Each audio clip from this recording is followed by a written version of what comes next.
La crisis de 1930 unificó visiblemente el destino latinoamericano. Comenzaba una era de escasez que se advertía tanto en las ciudades como en las zonas rurales. Después de la caída de la Bolsa de Nueva York en 1929, que afectó drásticamente la economía, se empezaron a desarrollar nuevas propuestas entre los países afectados y la periferia, donde compraban materias primas y vendían productos manufacturados.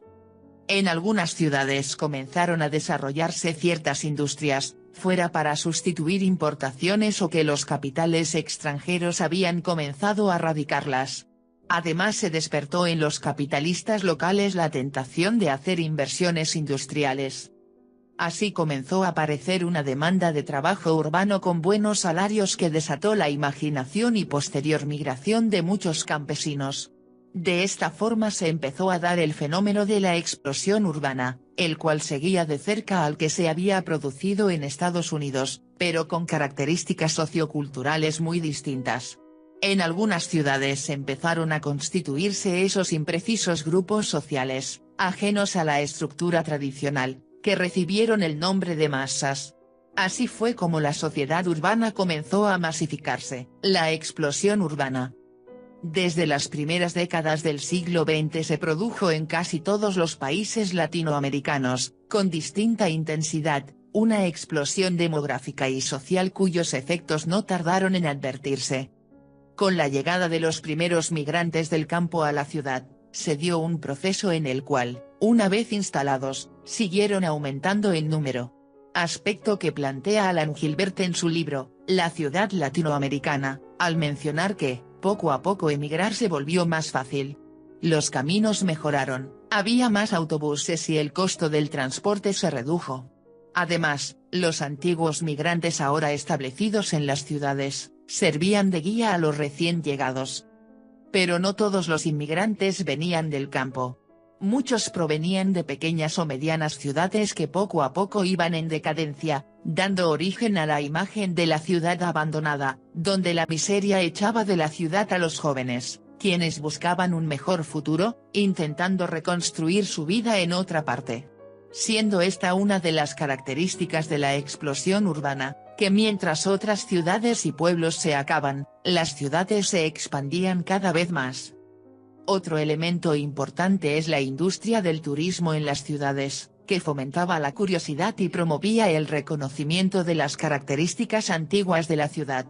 Esto posteriormente se denominó como las ciudades museo. Ejemplos, Taxco o Guanajuato, México, o Villa de Leyva, Colombia o Cuzco en Perú. Otro elemento en la explosión urbana es el factor económico, enmarcado principalmente es el petróleo, el cual hizo que en algunas ciudades como Maracaibo en Venezuela, en la década de los 30 contara con apenas 100.000 habitantes, mientras que para 1950 tuviera una población de 235.000 habitantes y para 1970 con 660.000.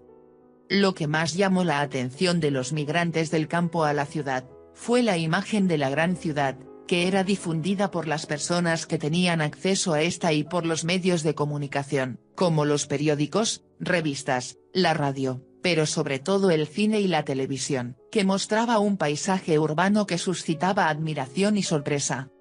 Pero el crecimiento desmesurado de la población urbana originó un círculo vicioso, mientras más crecía la ciudad más expectativa creaba, y en consecuencia más gente atraía.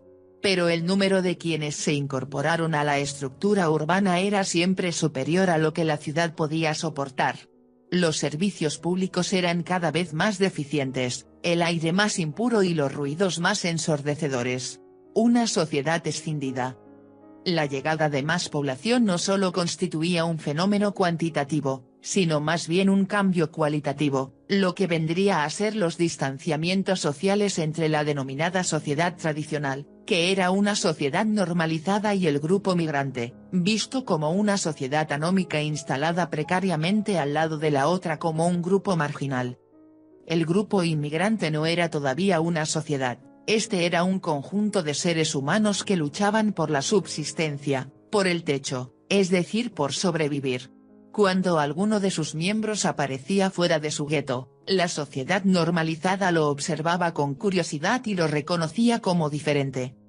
Fue la fusión entre los grupos inmigrantes y los sectores populares y de pequeña clase media de la sociedad tradicional lo que constituyó la masa de las ciudades latinoamericanas. Las masas de las ciudades también han marcado la historia de los países latinoamericanos, como por ejemplo, el caso de Argentina el 17 de octubre de 1945 y en Bogotá el 9 de abril de 1948. Con la nueva población que albergaba la ciudad se generó el desempleo juvenil, lo que permitió la creación de bandas delincuenciales, como los gamines bogotanos. Pero lo más grave fue el creciente subempleo que ponía a miles de familias en la incertidumbre acerca del pan de cada día.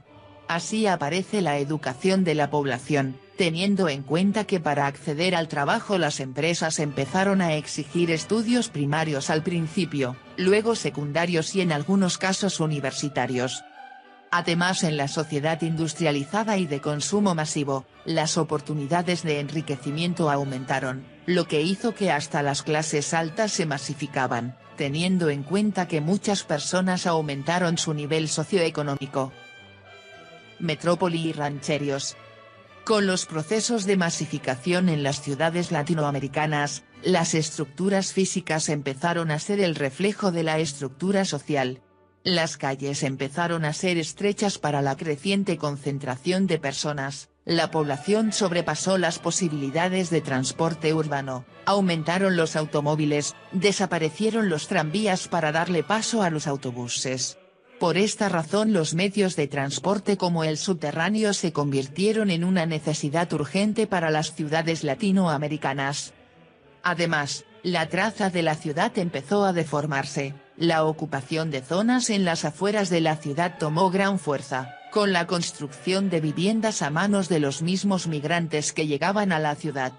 Esto trajo consigo los problemas de abastecimiento de los servicios públicos, como el agua y la luz, donde las escuelas y hospitales no dieron abasto para atender la totalidad de la población.